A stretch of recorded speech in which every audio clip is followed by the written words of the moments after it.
Kuno ku Malawi kuyambira chaka cha 1994 nthawi zonse timakhala ndi zisankho zimene zimachitwa kuti zisankho zapatatu kumeneko ndithu timasankha mtsogoleri wa dziko lino president, phungu wa nyumba ya malamulo MP komanso khansala wa makhansala osiyanasiyana kuno ku Malawi. Ndiye mu 2019 chisankho chitachitika ena adakadandaula ku Khoti kuti masankho a upresident makamaka sanayende bwino, ndipo kumeneko Khoti inalamula kuti masankho osankha mtsogoleri wa dziko lino presidential elections ayenera kuchitikanso mwachibwereza, ndipo izi zinathekadi mu chaka cha 2020. Ndipo ona kuti chisankho cha upresident chabwerezedwa koma zisankho za khansala ndi aphungu a nyumba ya malamulo sizinabwezeredwe, padayenera kukhala njira yoti tikhazikitse ndondomeko kuti zonse zibwererenso mmene zimendera kale kuti pokavota mu chaka cha 2025 tizikavotanso ndi ma MP, makhansala komanso mtsogoleri wa dziko lino. Ndi Khoti lalikulu kuno ku Malawi lidapempha nyumba ya malamulo kuti isinthe lamulo kuti zimenezi zitheke kuti mwina aphungu athu a nyumba ya malamulo komanso makhansala aloledwe kuti akhale mwina chaka china chowonjezera kuti adzagwirane ndi nthawi yopanga zisankho za mtsogoleri wa dziko lino zimene timati presidential elections. Ndiye pano zinathekadi ku parliament yanakasintha lamulo kuti zonse zidzachitike mu 2025 ngati chisankho cha patatu. Ndi ganizo limene lili ena ambiri amavomereza kuti ndimene zidakhalira basi dziko la Malawi liyenera kuti zipita kusogolo ndimene zipangira zisankho kuno ku Malawi. Komabe pamakhala magulu ena a anthu amene amaona kuti pamenepa apa sipanayende bwino, ndipo kusintha kwa malamulo kumene kuku sikunali kwa chilungamo koma kunangoli kufuna zandale basi kuti ena ake zitheke kuphwanya malamulo a dziko lino. Ndiye pano tili ndi concerned citizens of Malawi in the diaspora, Bulakwacha amene wandithu ndi mkulu wa pampando wa bungwe limeneli, amene iwo wandithu akuoneka kuti zimene zidachitika zosintha malamulo kuti aphungu komanso makhansala akhale chaka china chimodzi chowonjezera kuti adzagwirane ndi nthawi ya chisankho cha president sizinayende bwino, ndipo iwo akhala kumatulutsa ma audio otsutsa ganizo limeneli. Ndiye panonso abweranso ndi audio ina ndithu imene akulakatula zifukwa zimene iwowo sagwirizana ndi ganizo limene. Ndiyete ndikhale imodzi pano pa Nyasa VoiceBox kuti timve kuti Bulakwacha madandaulo awo ndotani pakusintha kwa lamulo loti aphungu a nyumba ya malamulo akhale chaka chimodzi chowonjezera mpaka 2025. Kuyandirani kuzikomo pomatitsatira ife pano pa Nyasa VoiceBox.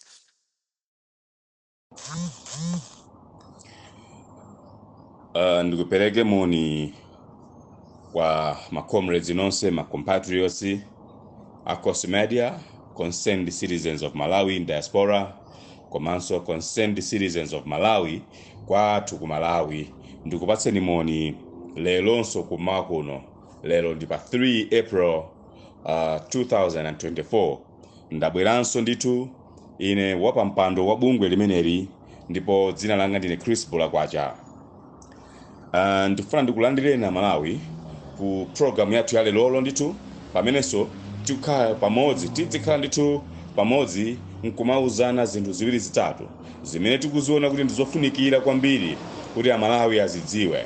Ndipo mu nthawi zina azibwera pano ndi alembi abungwe lathu a Secretary General Comrade Wire Nyirenda, komanso nthawi zina abweranso ndithu akuluakulu ena. Alipo ndithu akuluakulu angapo mbungwe limeneli, alipo ndithu akuluakulu ndithu michonya mizwanya ya dziko la Malawi amene titakhala pansi ndikuwunikiranso bwinobwino kuti ndi chifukwa chani dziko lathu la Malawi lasankha kuyenda njira imeneyi, njira imene ndiyotsutsana kwambiri ndi malamulo athu akulu a dziko amene pachizungu amati Constitution of the Republic of Malawi. Ndiye ife mwachidule ngati bungwe nkhani yathu ekulu kwambiri apa imene tikuyenera mubwereza ndipo tikufunanso kuti bwereze pano ndionena kuti malamulo athu a dziko lalikulu, malamulo athu akulu a dziko akupereka mandate kapena kuti akupereka mwayi kwa president, vice president, komanso ma members of parliament, ma MP athu aphungu, komanso ma ward councillors akasankhidwa pa chisankho chapatatu ndikulumbiritsidwa nthawi yawo yokhala mu ofesi ndi zaka zisanu basi. Ndipo zaka zisanu zikatha malamulo athu akunenetsa kuti Amalawi kapena kuti amene ali woyenera kuvota mdziko lathu la Malawi akuyenera kupatsidwanso mwayi uja woti asankhenso anthu ena oti alamulire maudindo osiyanasiyana kuyambira pamenepo for another 5 years. Zili ndi Amalawi kubwerezanso munthu amene amalamulira zaka zisanu zadutsazo, ndiponso zili ndi Amalawi kusabwereza kapena kusankhanso anthu ena anyuwani atsopano woti ndithu apitirize kulamulira dziko la Malawi. Izi zitengera ndi kufuna kwa Amalawi malinga ndi performance kapena kuti kagwiridwe ntchito ka anthu amene anali pa mipando imeneyi kapenanso zimene angalonjeze anthu ena atsopano amene akuyenera ndithu kutenga mipando imeneyi kupita nayo patsogolo. Lero tabwera pano chifukwa chonena kuti makhoti athu aku Malawi anasokoneza malamulo akulu a dziko mu chaka cha 2019 kufika mu 2020 pamene kunali Constitutional Court Judgment imene inapereka ma suggestions ku nyumba ya malamulo kapena kuti ma advice ngati malangizo kulangiza nyumba ya malamulo kuti asinthe lamulo lina mpaka na aonjezere ndithu chaka chimodzi ni miyezi 4 kwa anthu ena. Izitu ndi zotsutsana ndi malamulo akulu a dziko lathu la Malawi. Kuchoka mu 2019 mu May 2019 mmene ma MP amene alipo lero adasankhidwa khala pa mpando kudzafika mu September 2025 date imene Malawi Electoral Commission anakhazikitsa kuti chisankho chinanso chapatatu chichitike pakati pali zaka zokwana 6 zisanu chimodzi komanso miyezi yowonjezerapo 4 pali zaka 6 ndi miyezi 4 imene ngatidi chisankho chidzachitike mu 2025 ndiye kuti anduna amene alipo pano makhansala amene alipo pano adzakhala kuti akhala pa mpando wawo kwa zaka 6 kuphatikizaponso miyezi 4 6 years and 4 months pamene malamulo a dziko akunena kuti udindo wawo ndi wa zaka zisanu. Kodi zimenezi makhoti akuzitenga kuti? Zimenezi makhoti akuzitenga kuti? A parliament, ma MPs ku parliament, a speaker ya nyumba ya malamulo, makhansala makamaka tinikambe za aphungu chifukwa ndi amene anakasindikiza zimenezi ku nyumba ya malamulo. Iwowo ndi programu iyi ndi yawo. Akhala akulandirabe ndalama za boma, akhala akudyabe zambiri zimene zimayenda limodzi ndi mapackage ngati masalary zawo kuonjezera chaka chimodzi ndi miyezi 4. Ndi chifukwa chakenso zimene zitafika ku parliament, advice imene itachoka ku Khoti kupita ku parliament, anthu asanavutikenso ndi kukhala pansi kuti akambirane afufuze aone kuti kodi zimene zizi ndi malamulo athu a dziko zikugwirizana. Sadakali nthawi imeneyo chifukwa iwo wanali ma first beneficiaries. Apapa pachizungu amati there was a conflict of interest. Tikumuuza munthu kuti aweruze milandu yomwe iyeyo ndi olakwa. Makhoti amakana zimenezo. Munthu olakwa sazigamulira mulandu wa iyeyo ya. Mulandu ngati ineyo Bulakwacha, ngati malume wanga kapena bambo wanga ndi judge kandi magistrate ku koti ina yake, ine ndakalaka kwina kwake kumene kucha, mulandu umene oweruza sakuyenera kukhala malume angawo kapena bambo anga chifukwa ineyo ndi mwanawo. I'm directly related to this person, to the magistrate, to the judge. Therefore judge amene ujayo sakuyenera kugwira milandu ya ineyo, ali conflicted already before mulandu uja ufike pa koti. Kuma judge amene ali kandi magistrate amene ujayo ali conflicted, ndesa kuyenera kugwira kuendesa mulandu ya ine. Ayi tima panga amene amene achoke abwe judge wina amene akhale neutral. Ndeti napempha ife anthu aku nyumba ya malamulo, koti linapempha anthu aku nyumba ya malamulo kuti akambirane zoti akhalebe kugwira ntchito kuonjezerapo chaka cha thunthu ndi miyezi ina 4. Kodi Amalawi mukuganiza kuti aphungu a nyumba ya malamulo athu a dziko la Malawi ndi diera lawo limene lilipoli angazike okha pampeni ndikunena kuti aya malamulo athu sakutero tisazikundikire chumachi? Nzosatheka. Taona lero ku parliament kuli bill akuti age limit bill imene ikubwera ndi anthu ena osaziwika bwinobwino ya.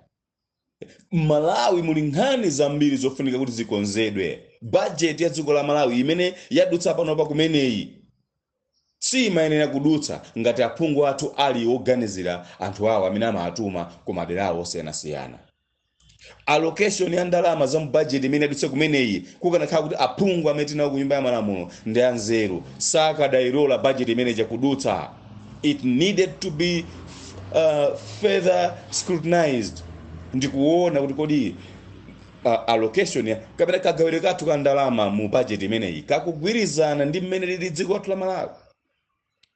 Ndiye lero tikukamba izi nkhani iyi inasokonekera kwambiri.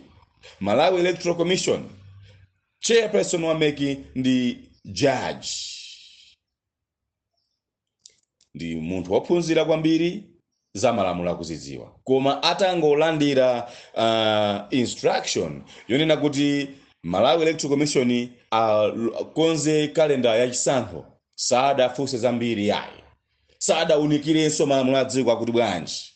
Anangofikira nawo popereka date ndikuwonjezerapo so pa 6 years ija kuyikapo so miyezi ina 4 chifukwa kudzafika mu May mu 2025 tamaliza 6 years. Now from May to June, July, August, September, pa 25 September, that is 4 solid months. Imene tikuwonjezeranso pa chaka chimodzi chimwe chaphwanya kale malamulo adziko chija tikuyikaponso 4 more months.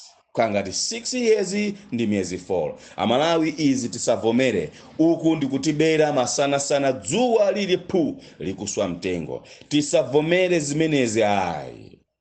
Tisavomere zimenezi ayi. Mu chaka cha 2012 Professor Bingu atatisiya mzimu wa use mumtendere. Mai Joyce Banda anakhala president. Nawonso analumbiritsidwa before ukhala president.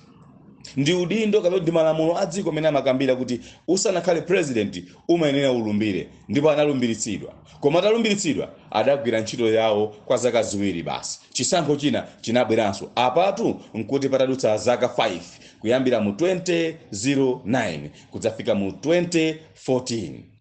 Zaka 5 zata. A Joyce Banda, the former president, sana kakamile pampando kuti yayi poti ndalowa 2 years yomweyi nenso ndimaliza 5 years kujoka si umene nalumbira lija. Ayi adalumbira kupitiliza udindo umene adausiya Professor Bingu wa Mutharika. May he so rest in peace. Now, chachitika ndi chani apa pa 2019-2020 udindo umene anauyamba a Professor Peter Mutharika ndi a Everton Chimulirenji umene adadza ujoina a Lazarus Chakwera ndi Saulus Chilima mu 2020 umene ukuyenera kutha mu 2024 akuti mpaka na uzafike mu 2025 mu September. Chifukwa chani? Pamenepo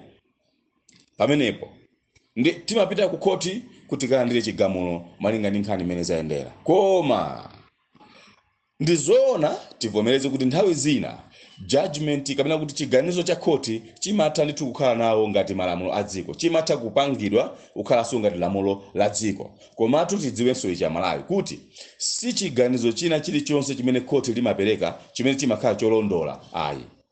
Ziganizo zina zimene Khoti limapanga zimakhala ziganizo zotsutsana ndi mmene zinthu zikuyenera kukhalira, ndipo munthu olakwiridwa kapena ogamulidwa akachita apilu akapita kukamang'anso Khoti lapatsogolo lapamtunda pake zimakhoza kupezeka kuti chiganizo cha Khoti chichi chinali cholakwika, ndipo chiganizo chinanso chimapangidwa moyenerana ndi mmene zinthu zikuyenera kukhalira.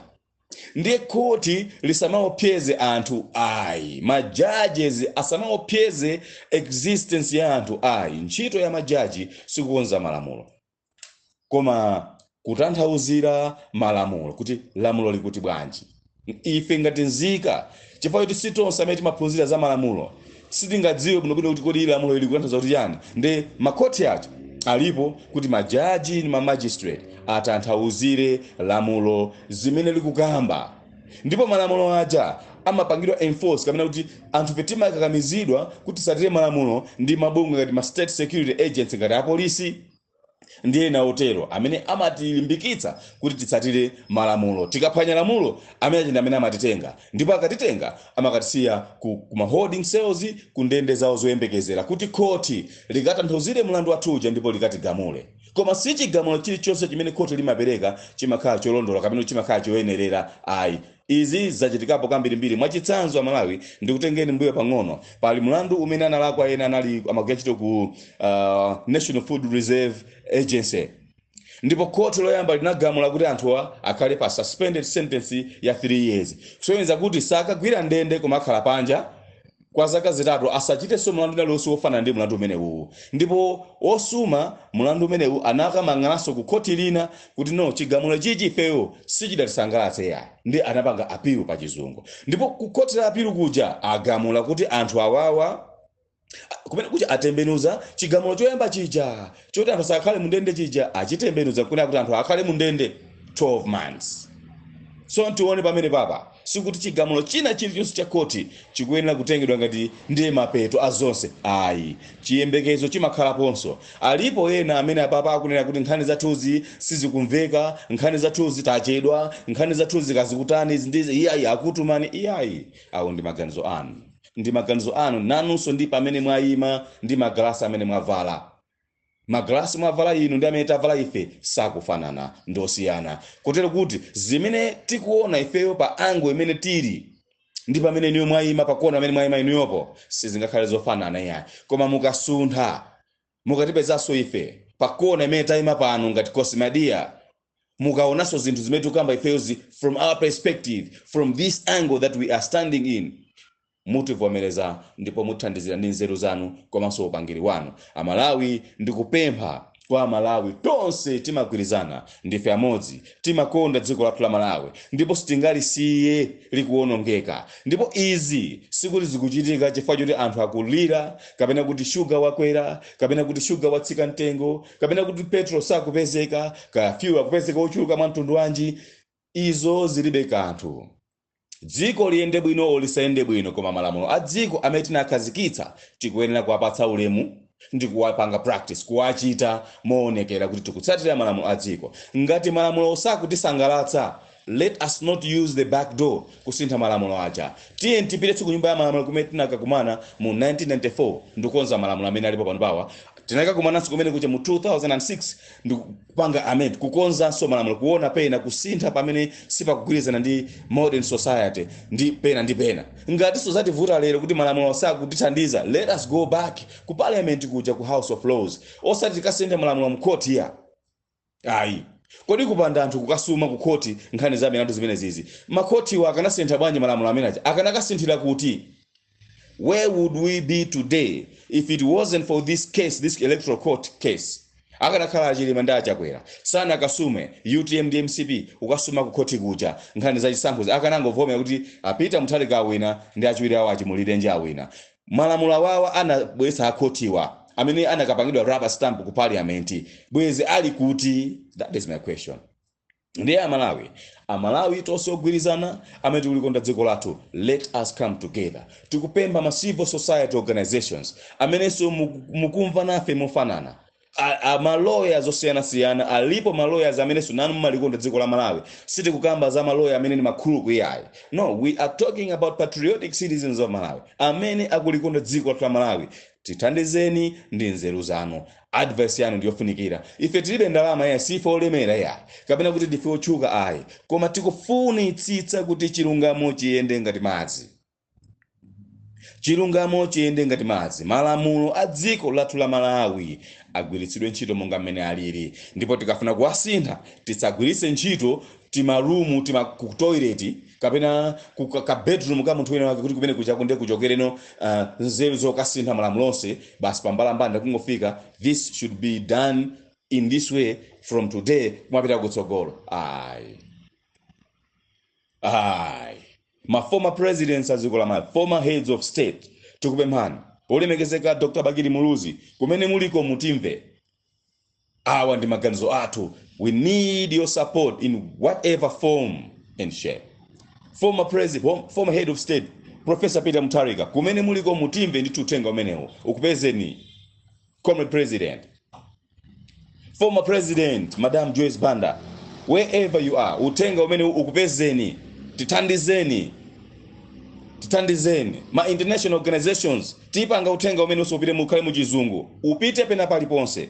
Ndipo kumapeto kweni apa Amalawi ndifuna kupempheni kuti ifeyo zolinga zathu ngati njira zonse zimene tazikonza ngati COCIMADIA takonza kuti boma la Malawi litimve achifundo kachale judge ku Malawi Electoral Commission mutimve zimenezi ndithu Chief Justice Raising Nzikamanda honorable mutimve kumene muliko kani iyi ili manja mwanu ngati sizikonzedwa zimenezizi ifeyo sitilolera kuti our constitution should be circumvented sitilola zimenezo yayi sitilola zimenezozo pakhaleso ndithu kuunikira bwinobwino apapa ma areas ena ambiri a judgment imene jayo akuyenera kuti akonzedwe molemekeza malamulo a dziko at least for now only until we decide to go back to the National Assembly kapena ku House of Lords kometinga kasinthe bwinobwino movomera ndipo nthawi imene pasakhale kunena kuti ma MP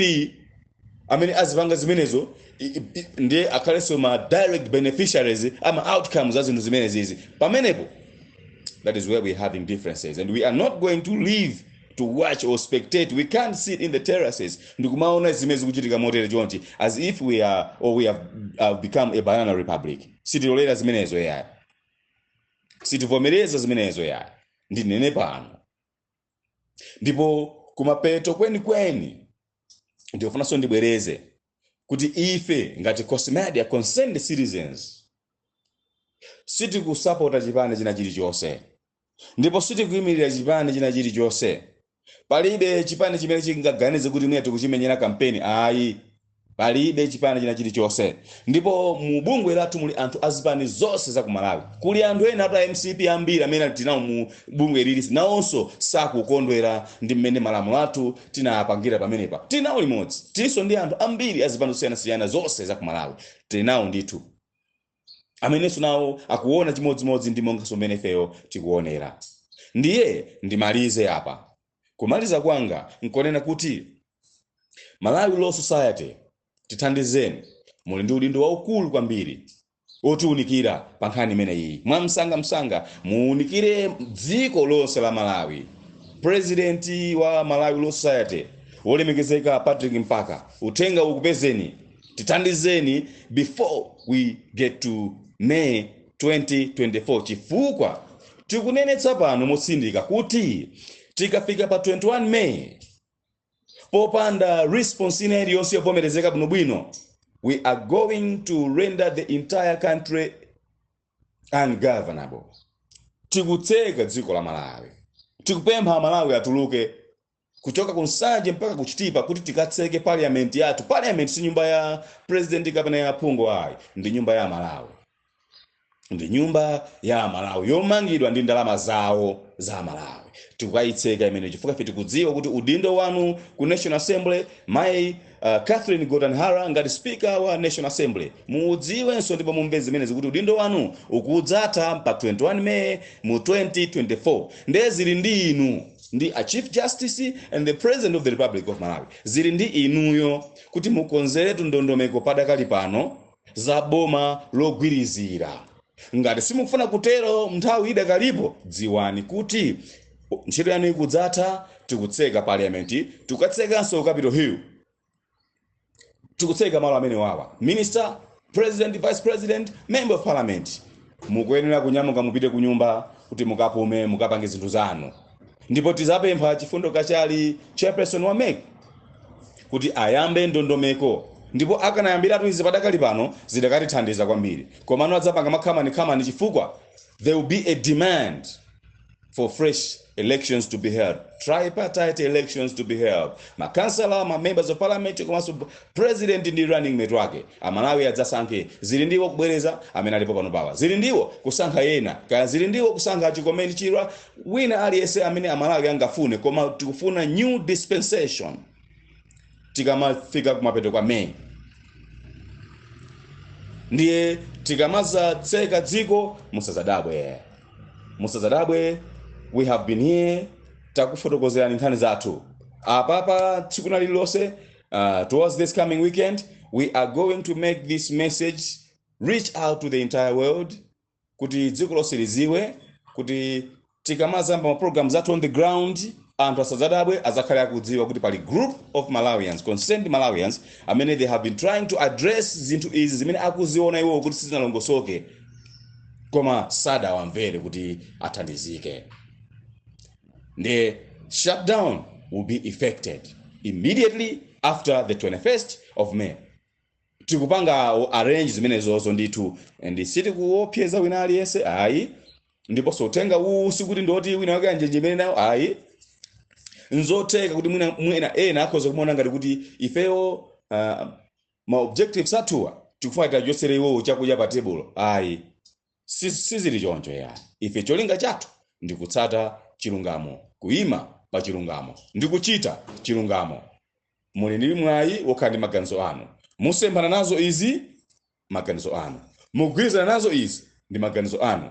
Mu democracy alisamakhala ndi mwayi woganiza monga mene akuganizira, komanso opanga follow up pa zinthu zimene akuziona kuti sizikulongosoka, ndipo kumapeto kwake amatha kudziwa chenicheni.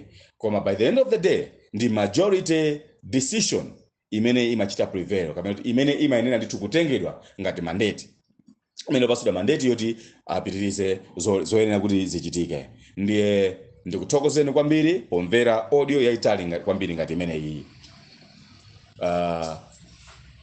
Pali ma messages amene akuyenda, pali audio ine imene kuyenda, komanso ndi message ina imene kuyenda imene tikupempha chithandizo chosiyana-siyana kwa Amalawi amene angafune. Siti kulimbana ndi wina aliyese yayi, koma Amalawi amene angamve mumtima kuti tiathandize akuluakulu awawa. Pali ma account numbers aku Malawi, pali ma account numbers ena aku South Africa, ma diasporas osika kuli ku Israel, kaya muli ku United States, kaya muli ku Britain, kuti kuli kose tumizani ndalamazo mu account ya ku Malawi imene ikupezani nthawi ina iliyonse ndithu. Thandizeni. Komanso we don't only need your financial support, legal representation, maloya amene mungathe kutimirira amene tili nawo mdziko la Malawi, patriotic lawyers, please come forward. Come forward. Speak to us. Ma freedom fighters ena onse ena amene mukwazunza ku Malawi abonika ndi ena otero, tikukupemphani kunena kuti ngati nkotheka tithandizeni pa nthawi imene tikupanga ma demonstrations iyi, tonse tikakumane, tikakhale pansewu, ndipo tikapange moonetsetsa kuti chilungamo chatsatidwa, chilungamo chaenda ngati madzi. Wina aliyese amene ali patriotic citizen wa dziko lathu, wolikonda dziko lathu, tithandizeni, tijoineni. Tili ndi ma WhatsApp groups amene tikutumiza ma communications osiyana-siyana. Joinani amene ndituma link tiaponya malo ambiri, aliyese ofuna. Zilibe siza chipani china chonse ya IMCP, bwerani ngati simukukondwera ndi kuphwanya malamulo kumene kunachitika, kumene kukupangisa kuna kuti mpaka pano patizikhala kwa mankhani zizi. Come and join us. Come and join us in solidarity in our pursuit to follow up on justice. Ndikuthokozeni kwambiri. Ine ndi Wapampando wa bungwe la COCIMADIA, concerned citizens of Malawi and diaspora komanso ku Malawi. Zikomo kwambiri.